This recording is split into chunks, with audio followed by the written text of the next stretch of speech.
Manipuri Wari channel asibu subscribe tawbiu subscribe namaba matungda bell icon da mu nambiu anau video sing lakpada khangnaba aduga video sing asibusu like tawbiu amadi share tawba kaubigenu Manipuri Wari YouTube channel na mayambo amuka na kurumjari ngasi wari asi hujadringaida mayamda kariguma amta thamjage madudi haiba Manipuri Wari YouTube channel asigi subscriber sing dagi oiba WhatsApp group ama same ganina tawjabadugi matangda makhada pijariba WhatsApp number sida somgi ming laifamado thajanbiro WhatsApp group asi same ba hujare aduna WhatsApp group ta yawbigadaba isana ayaba oiraba subscriber singna pijariba number sida message ta thajanbiro aduga hai WhatsApp group asi same duna mayam tathok tasin tawminabagi khudongchaba ayabadu pijari matang asida thamjaba waro losinjare aduga hairiba Potlum haina hapjariba episode naiba wari asi kanagumba hingiba natraga laikhidraba amataga karigumba amatada hiram amatada mari laina jade punamak wakhalgi kalpanani ichan mani laima chanu makhoi punwa matamda ichanna joy do yam nungaite aingonda wa yamna haire nungai tradi nang wado koklosinaro adu sunate januna hoi ado aine hekta loisinba yaba nate aisu hairine ado moi baba hoiga akhoi baba hoiga wa hainakre haujikti mi thabak kanaba matamga oibasida ada akhoi amu yawsilubado fajade haina tawbane ahal masem haina kibanina yaradi aine hena pamleni mani laimana hoi hayeng nangsu nungaipam khangdana laidui sharuk haujiksu matam lairi to asum haina duna numitusu asum haukre joysu sanuga khana dana lairakpaduna numit kharanisu adum haukre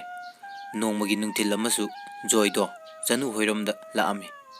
janudi joy bula ek khangdabana mapana dukandagi pot lairusu haina thokpada joy lakpado januna ure joy nadi ukhidre joy do gari kana thaukibaduda januna ukhidra male fare haiduna mayimda kana chenchinki mama to mina hai kaidawre adu kana cheleiduna janu kaisu tawdi ima hairaga changkhre ngaihak lairaga joysu phone tawre januna phone adu paikhatre hanjin asum tawrakpaduna paire joyna januda kaida lege janu yumda lay kaidawrage joy kaisu tawdi adu janu ibani amukta unase aroibo oina adugi makata bai amu hana nangonda yellaroi nuna ai thopa yaroye joy ngaihak tholo janu yaroi habane baba hoisu lay ngangani joyna naimda chango haibro aina noisida changakpada kanana kari haiduna ha janu nang mangaire ne faurise yam kaleda joyna oi karem narakanu janu ai karem na banate hallo ai tholakpasu yaroi phone thamlage yumda changakpasu yaroi mamangda nangna aibu kihanbada aina pangdana lawbudo ngasidi nangi nagun khangi chatlo yare haujik ibani unabagi matam nate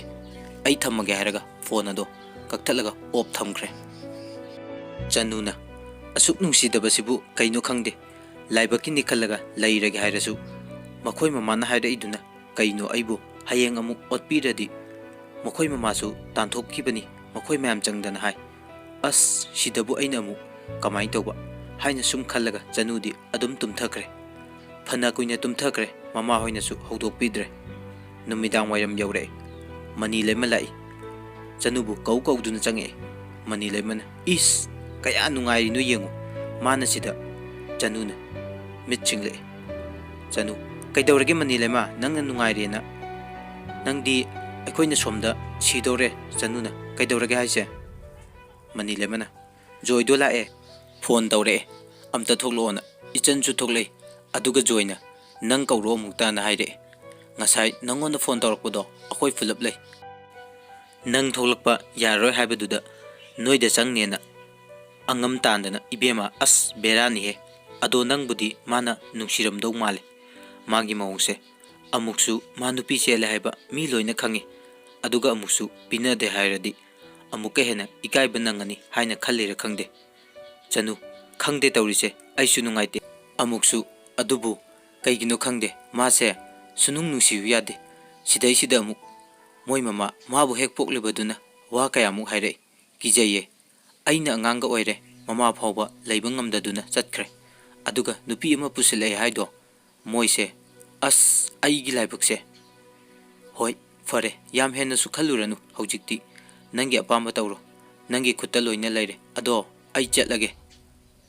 ꯆꯅꯨꯅ ꯍꯣꯏ ꯆꯠꯂꯣ ꯍꯥꯏꯔꯒ ꯆꯠꯍꯟꯈ꯭ꯔꯦ ꯅꯨꯃꯤꯗꯥꯡꯒꯤ ꯃꯇꯝꯅꯤ ꯂꯦꯝꯕꯁꯨ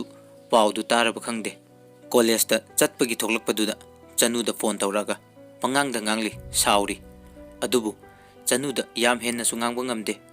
ꯃꯥꯅ ꯖꯣꯏꯒ ꯎꯅꯗꯨꯅ ꯋꯥꯔꯤ ꯁꯥꯟꯅꯕ ꯅꯠꯇꯕꯅꯤꯅ ꯃꯇꯣꯝꯗ ꯁꯨꯝ ꯉꯥꯡꯖꯕꯅꯤ ꯄꯦꯟꯗꯕꯒꯤ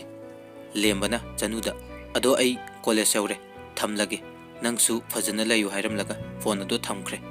ꯆꯅꯨ ꯀꯅꯥꯒꯤꯗꯃꯛꯅꯣ ꯃꯥꯅ ꯂꯦꯞꯀꯗꯕ ꯂꯦꯝꯕꯒꯤ ꯈꯟꯕꯗꯁꯨ ꯈꯟꯐꯝ ꯈꯪꯗ꯭ꯔꯦ ꯃꯥꯒ ꯂꯦꯝꯕꯒꯗꯤ ꯑꯣꯏꯕ ꯌꯥꯔꯔꯣꯏ ꯍꯥꯏꯕ ꯈꯪꯖꯩ ꯑꯗꯨꯕꯨ ꯄꯨꯟꯁꯤꯒꯤ ꯑꯍꯥꯟꯕ ꯅꯨꯡꯁꯤꯕꯗꯤ ꯃꯍꯥꯛ ꯑꯣꯏꯕꯅ ꯂꯥꯞꯊꯣꯛꯀꯦ ꯈꯜꯂꯕꯁꯨ ꯉꯝꯗꯦ ꯂꯦꯝꯕꯅ ꯇꯨꯃꯤꯟꯅ ꯂꯩꯈ꯭ꯔꯕꯗꯤ ꯆꯅꯨꯁꯨ ꯀꯩꯁꯨ ꯍꯥꯏꯔꯔꯣꯏ ꯈꯟꯕꯅꯤ ꯂꯦꯝꯕꯁꯨ ꯅꯣꯡꯃꯒꯤ ꯆꯅꯨꯕꯨ ꯁꯦꯟꯅꯖꯕ ꯆꯅꯨꯒꯤꯗꯃꯛ ꯋꯥꯕꯤꯕ ꯈꯟꯕꯤꯕ ꯀꯌꯥꯁꯤꯅ ꯂꯥꯞꯊꯣꯛꯄ ꯉꯝꯗ꯭ꯔꯦ ꯂꯥꯏꯕꯛꯅ ꯇꯝꯂꯝꯕꯅꯤ ꯍꯥꯏꯅ ꯈꯜꯂꯒ ꯖꯣꯏꯒꯤ ꯃꯅꯥꯛꯇ ꯂꯩꯔꯒꯦ ꯈꯜꯂꯁꯨ ꯃꯉꯣꯟꯗ ꯍꯥꯏꯔꯛꯂꯤꯕ ꯋꯥ ꯃꯌꯥꯝꯗꯨꯅ ꯑꯃꯨꯛꯀ ꯍꯦꯟꯅ ꯅꯨꯡꯉꯥꯏꯖꯗꯦ ꯑꯗꯨꯒꯤꯁꯨ ꯃꯊꯛꯇ ꯃꯥꯅ ꯂꯩꯔꯨꯕꯗ ꯑꯃꯨꯛꯀ ꯍꯦꯟꯅ ꯅꯨꯡꯉꯥꯏꯔꯔꯣꯏ ꯍꯥꯏꯕ ꯈꯪꯖꯩ ꯃꯥꯅ ꯎꯠꯂꯤꯕꯗꯨꯅ ꯇꯧꯔꯤꯕꯁꯤꯡꯗꯨꯅ ꯖꯣꯏꯅ ꯍꯥꯟꯅꯗꯒꯤ ꯑꯃꯨꯛꯀ ꯍꯦꯟꯅ ꯁꯤꯡꯅꯈ꯭ꯔꯦ ꯍꯥꯏꯕ ꯈꯪꯉꯤ ꯁꯨꯝ ꯈꯜꯂꯤꯕ ꯃꯇꯣꯝꯗ ꯑꯣꯏꯅꯤ ꯑꯣꯏꯔꯣꯏ ꯈꯪꯗꯕ ꯋꯥꯈꯜ ꯀꯌꯥ ꯇꯟꯖꯥ ꯑꯗꯨꯗ ꯖꯣꯏꯒꯤ ꯐꯣꯟ ꯂꯥꯛꯑꯦ ꯖꯣꯏꯅ ꯌꯥꯔꯦ ꯅꯪꯒꯤ ꯑꯁꯦꯡꯕ ꯑꯃ ꯍꯥꯏꯔꯣ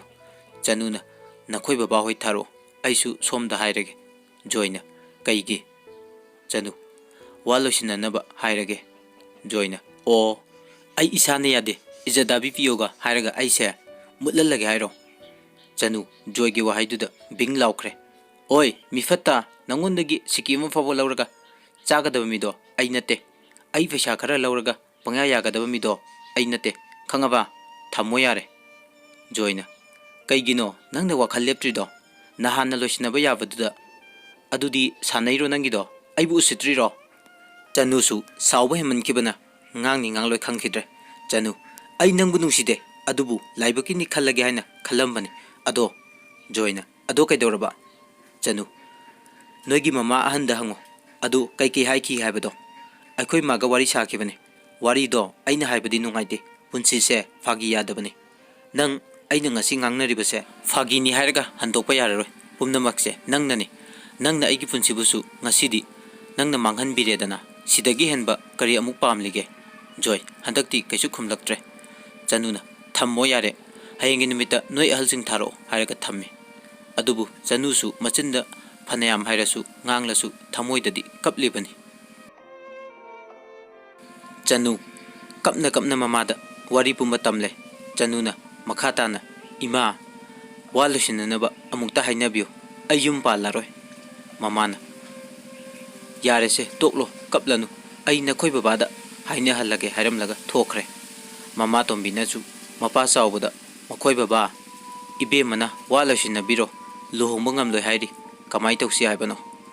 ꯃꯄꯥꯅ ꯅꯍꯥꯟꯅ ꯍꯥꯏꯍꯧꯕꯁꯨ ꯅꯠꯇꯦ ꯑꯍꯜ ꯃꯁꯦꯟ ꯍꯥꯏꯅꯈ꯭ꯔꯕ ꯋꯥꯗꯨꯗ ꯃꯃꯥꯅ ꯃꯔꯛ ꯊꯠꯂꯒ ꯍꯣꯏ ꯐꯔꯦꯁꯦ ꯏꯆꯥꯁꯦ ꯃꯊꯟꯗꯅꯤ ꯏꯆꯥꯅ ꯍꯌꯦꯡ ꯋꯥꯔꯒ ꯑꯩꯈꯣꯏꯗꯅꯤ ꯃꯊꯥ ꯁꯥꯒꯗꯧꯔꯤꯁꯦ ꯃꯄꯥ ꯆꯥꯎꯕꯅ ꯍꯣꯏ ꯐꯔꯦ ꯏꯆꯥꯅ ꯌꯥꯗꯦ ꯍꯥꯏꯔꯕꯅꯤꯅ ꯋꯥꯗꯣ ꯂꯣꯏꯁꯤꯟꯅꯔꯒꯦ ꯑꯗꯨꯒ ꯍꯌꯦꯡ ꯅꯆꯥꯅꯨꯄꯤꯁꯦ ꯑꯉꯥꯡꯅꯤ ꯍꯌꯦꯡ ꯑꯃꯨꯛ ꯑꯉꯥꯡ ꯃꯁꯦꯜ ꯌꯥꯅꯔꯒ ꯃꯃꯥ ꯃꯄꯥ ꯑꯩꯈꯣꯏꯕꯨ ꯏꯀꯥꯏꯕ ꯄꯤꯔꯝꯂꯒ ꯑꯃꯨꯛ ꯅꯨꯄꯥꯗꯨꯒꯤ ꯃꯅꯥꯛꯇ ꯆꯠꯈ꯭ꯔꯕꯗꯤ ꯑꯩꯈꯣꯏꯕꯨ ꯂꯩꯀꯥꯏ ꯃꯌꯥꯝ ꯃꯃꯥꯡꯁꯤꯗ ꯏꯃꯥꯏꯁꯦ ꯊꯥꯡꯒꯠꯇꯨꯅ ꯆꯠꯄ ꯉꯝꯈꯤꯗ꯭ꯔꯣ ꯅꯆꯥꯅꯨꯄꯤꯗ ꯐꯖꯅ ꯑꯃꯨꯛꯇ ꯍꯪꯀꯣ ꯃꯃꯥ ꯇꯣꯝꯕꯤꯅ ꯃꯥꯅ ꯍꯥꯏꯔꯤꯕ ꯃꯌꯥꯝꯁꯤꯅꯗꯤ ꯑꯃꯨꯛ ꯍꯟꯅ ꯆꯠꯈꯤꯒꯗꯕꯗꯤ ꯃꯥꯟꯗꯦꯗ ꯃꯄꯥ ꯆꯥꯎꯕꯅ ꯐꯔꯦ ꯑꯗꯨꯗꯤ ꯍꯌꯦꯡ ꯉꯩꯍꯥꯛ ꯃꯈꯣꯏꯒꯤ ꯑꯍꯜ ꯑꯅꯤ ꯑꯍꯨꯝ ꯂꯥꯛꯅꯕ ꯍꯥꯏꯈ꯭ꯔꯣ ꯅꯆꯥꯅꯨꯄꯤꯅꯕꯨꯗꯤ ꯍꯥꯏꯈ꯭ꯔꯦ ꯍꯥꯏ ꯑꯗꯣ ꯃꯈꯣꯏ ꯕꯕꯥꯅꯁꯨ ꯑꯃꯨꯛꯇ ꯍꯥꯏꯕꯤꯔꯗꯤ ꯆꯥꯎꯕꯅ ꯍꯣꯏ ꯐꯣꯟ ꯑꯗꯣ ꯇꯧꯅꯕ ꯍꯥꯏꯈ꯭ꯔꯣ ꯆꯅꯨ ꯖꯣꯏꯗ ꯐꯣꯟ ꯇꯧꯔꯦ ꯖꯣꯏ ꯍꯜꯂꯣ ꯆꯅꯨꯅ ꯅꯣꯏ ꯕꯕꯥꯗꯣ ꯋꯥꯔꯤ ꯁꯥꯟꯅꯅꯕ ꯑꯃꯨꯛꯇ ꯁꯤꯜꯂꯛꯎ ꯖꯣꯏꯅ ꯀꯩꯒꯤꯅꯣ ꯆꯅꯨ ꯑꯩꯈꯣꯏ ꯕꯕꯥꯅ ꯋꯥꯔꯤ ꯁꯥꯒꯦ ꯍꯥꯏ ꯖꯣꯏ ꯍꯣꯏ ꯍꯣꯏ ꯉꯥꯏꯍꯥꯛꯀꯤ ꯃꯇꯨꯡ ꯖꯣꯏ ꯐꯣꯟ ꯇꯧꯔꯛꯑꯦ Chanu phone paire aduga mapa chawbada pire chawbana tombada ibai hayeng ngahakta lakpiyo tombana hoi hoi isen ado kari khanase haibano chawbana hayeng hainerse ibai phone dadi nungaitre tomba hoi hoi isen hairaga phone ado thamnakhre Chanu magi kada change mathomda karino khalli aina tawrisibo he isor manga oiram labdi kayada nungaigadaba nasagi laibakta tambiram lisibu karino aina tawrise chumlibara nupi obigi mapok tolidako nangi mapokse masi fana oidunasu ai magadi laminararoi aigi punsi asumna mangi hairabasu mangkrasanu kanada su yetlaroi haina matomda khanjai magi awabado uraga mama tombinadi masagi mabukning themjinbi Chanu kapna ima ai siningle ai hiningdre aigi marangbidamak ima ipa migi mangda ikaibasu nangale aise afaba mata nate ima aibu hatokpiro haina amuksu kappe mamana yare se to haukradi haukre ado hayang migi mamangda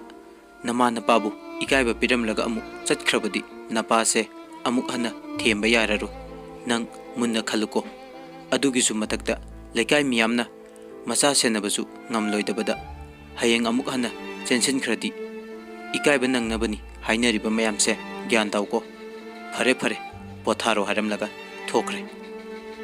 ngaihak lairaga lembasu phone tawrai Chanusu pairaroi haina paidre hanjin tawra asu paidre lemba message thare kaidawrege Chanu phone paidradi Chanu message amadi thaki da saunuko kona sanarase haina numitusu asum haukre nongale Chanu thabak ingkhang loisilaga mi lakpagi chanung khara thaurang tawraga thanamle mi lakpagi imungda laikre tombo hoisu yaure Chanu hoirom gidi mi su yam haidre lekai gi khara ahal amaga chawbuga khakta laire tombo hoisu mangol kakhalaga famle Chanu hoigi lekai gi ahal aduna chawba kari khallibano hairo tanarasi haina wadu hawdore chawbasu haifam khangdre adu oirabasu haidabadi yadre khalaga lekai gi ahal duda onsinduna asumna hairami mama luhongbase isanupina pamde luhongba ngamlaroi yum palaroi baba yum sida sum lairage nupa mayum lomdagisu aikoi ijadabi lawjararoi haire aduna wase mama haiga lepi tombo hoigi ahan amana angang maseni ngaihak pendabagi ngangnarbasu yaragadi haina makha tare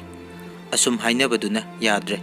konadi lekai gi ahal aduna phare sumdaurasi angang maseni chahi mari manga muk lairaga somgisu isu nupise mabukning olak pra yenglasi matamdu yauraga amuk wase hainarasi matam si phawda ibungo dusu kaino tawba yaba tanba yaba tanjarasan tawrasan aduga nupa duna ngaiba ngamlaroi hairabadi nupa duna atopa nupi thigiba nupi sinasu atopada chatkibada ayat apan pinadaba haina masida yanare nupa duna su ngaiba ngamgani hairabadi ngaijasanu hongbigani haujikti angang aktasu oiri haina aduda yanakre chawbanasu hoi mama aduda lepasi haire chawbo hoigi wadu tabada tombo hoiromgi lakminaba ahal singdo khara gyan taba mali tombasu sel hairakadra ijadabi hairakadra haina pakhatlambado chawbo hoigi wadu tabada pakhatlambado fare tomminaba ahal lamana hoi fare adudi aikhoi amuk yaukrage wari pumba isamduna gyan tanaba haijarage haiduna hainaraga chatnaba thoknakhre asumna matam kharasu adum haukre joisu makhata na Chanuda wa karimta hairaktre nongma ichan hoida Chanuga mani lemaga makhoi ani chatlami Chanuna ichanda is yadeko thabak yamna kaliko mi fi yamna kana sakhamalida handakti nupise ichanna kadaidagi thabak kanmano haujikta kakhata ngairi ibema ngangbada yadre fise aiga suknaba yadre handakti Chanuna is haha ya maliko yare daida leforo khara malingai duda haina warido sum sari mani lemana masi nupise sumaina dum haija leire asengba mata hek haideko aikoina kasuk lauge hairoye saro kanna asi hairaga amuk punna nongmine ichana ngaikhone Chanu nang lemba paw phongnaribo Chanuna as khangdeda gyan tade phone budi dum tawre ado kaya paide marak marakta hanjin sum tawre adu kandabudi nungairoina ngayak wari sai toina di sanadre kaidawrage ichanna kaisu tawdeda sum hangbane nahan aingonda Chanu do kaidawrage phone su phajana pairakte kaidawba yawgena hangakpa aina khangde handakti aisu moirumda kaya chatrena haikibane ado joydi kamai tawrage Chanuna kaino kamai tawrage bo hanglakanu magiwa taningde magidi kaidawruni haujikti aibusu mangan biramle sidagi hena kai haiduino wasu losinakre aikhoisu makhoidagi siki ma fawa lawge haide mani leimana marak thatsillaga magidi nungaijabi okire kaino